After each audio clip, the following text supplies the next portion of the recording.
Leo baraza la 6 la wafanyakazi limenipongeza mimi pamoja na kurugenzi yangu ya utawala na rasilimali watu kwa jinsi tunavyoshughulikia masuala ya watumishi kwa weledi mkubwa kwa kuzingatia sheria, kanuni na miongozo mbalimbali inayotawala utumishi wa umma.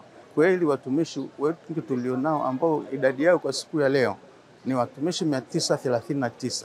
Hatuna mtumishi anayelalamika swala zima la vyeo kwa sababu na kubadilishwa kada kwa sababu wote tulishawafanyia kazi hiyo. Kwa hiyo tunapopokea pongezi hizo, tunachokiomba sasa ni sisi watumishi kwenda kutekeleza majukumu yetu kwa kuzingatia weledi na maarifa zaidi. Niipongeze vile vile kurugenzi yangu na timu yote ya kurugenzi ya utawala na rasilimali watu kwa jinsi tunavyoshirikiana na jinsi tunavyoshikana katika kuweza kushughulikia masuala ya watumishi.